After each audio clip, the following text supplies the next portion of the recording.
Ang asawa mo ba ay matagal nang hindi nagpaparamdam sa inyo? O ang boyfriend o girlfriend mo ay hindi na nagpaparamdam sa inyo? O tipong hindi ka na niya kinokontak? Yung tipong kahit anong kontak mo sa kanya ay talagang ayaw sa'yo. Gawin mo ito upang siya mismo ang maghanap ng paraan para kontakin ka o para kausapin ka o para tawagan kanyang muli. Hello mga guys, kumusta kayo? Panibagong araw, panibagong video na naman tayo.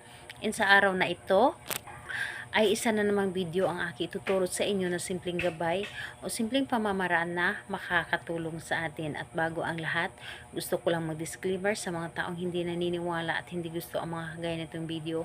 Please skip this video and maghanap kayo ng videos na gustong gusto nyo dahil ang video na ito ay para lamang ito sa mga taong naniniwala and gusto mag-try.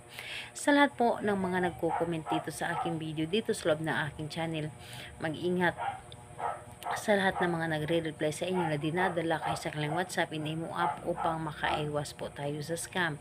Ngayon po, ituturo ko sa inyo and ito ay pwede mo itong gawin kahit yung partner mo ay same sa inyong kasarian. Babae to babae, lalaki to lalaki. And dito, ang kailangan natin is kailangan mo dito maghanda ng ating gagamitin sa loob lamang ng kusina. Halimbawa ay plato. Maghanda ka lamang ng plato, kutsara. Yun ang ihanda mo. So, paano gamitin?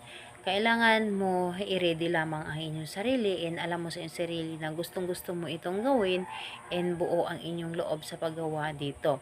So, ngayon, ang gagawin mo kapag ready ka na, tuwing kayo ay kakain. Yes po.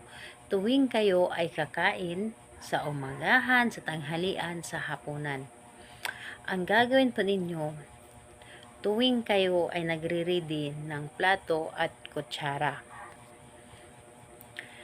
Plato at kutsara. Siyempre kapag kumakain tayo is nagre-ready tayo ng plato at kutsara. So ang gagawin mo, yung taong matagal nang hindi kumontak sa inyo, mag-prepare ka din ng plato at kutsara para sa kanya. Halimbawa, 3 kayong kakain. 3 kutsara or 3 plato ang ihanda mo. Kumbaga, hinahandaan mo rin siya ng plato at kutsara para sa kanya. And, or kahit ikaw lamang or kayong dalawa lamang dati kumakain or mag-isa ka lamang and gusto mo siyang bumalik sa inyo or kumuntak sa inyo. Gagawin ninyo, kapag kain ninyo, kumuha ka ng plato para sa iyo, kumuha ka din ng plato para sa kanya. And kapag paglagay mo ng plato para sa kanya, sabihin mo yung pangalan niya at apelyido at sabihin mo na para sa iyo ito. Ganon ang gagawin po ninyo. And kung gusto niyo na gawin muli sa tanghalian, dahil ito wala pong limit, pwede mo siyang gawin 3 times a day. So, sa umagahan, sa tanghalian, sa hapunan. Basta ganun lang ang proseso. Kumuha ka ng plato at kutsara para sa iyo, and kumuha ka ng plato at kutsara para sa kanya at sabihin mo para sa iyo ito. And dapat sambitin mo yung pangalan niya. And ganun po ang mangyayari. Dahil ito ay nasubukan ko na ito, and or hindi lang ako ang gumawa nito. Yung mama ko din na yung papa ko ay 7 buwan na hindi umuwi sa amin, and ganun yung ginawa niya, and nakita ko yun. Kahit nandyan yung mga anak ninyo, pwede ninyo itong gawin. Nakita ko ang kanyang ginawa. Kaya isa din ito sa aking tinuro sa inyo at ginawa ko din ito. So, ang nangyari, yung papa ko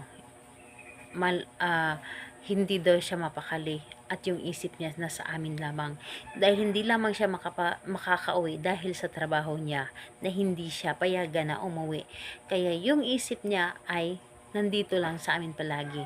So kaya hindi na ginawa ulit ni mama dahil yung isip niya ay wala sa trabaho kundi nasa amin at sa kanya, kay mama ko. So ganun ang mangyayari po. yung isip ng taong gagawan mo nito ay hindi mapakali at ikaw lamang ang laging iniisip. So, pwede mo itong gawin 3 times a day. And kung magtatanong ka, ano ang gagawin sa kanyang plato at kutsara pagkatapos mong kumain, hugasan mo din. Katulad ng paghugas mo ng inyong kinainan. Ganon ang proseso na para bang kinakainan din niya at pagkatapos hugasan mo. Ganon. So, ayun po. Kahit anong araw mo itong umpisahan, basta ganon ang gagawin mo, maniwala ka. Yung taong matagal nang hindi nagpaparamdam sa inyo o ang taong hindi na kumontak sa inyo o hindi na umuwi sa inyo, kahit sa anak ninyo, pwede ninyo itong gawin. So, ayun po. Salamat po sa inyo. Bye-bye everyone. God bless us all.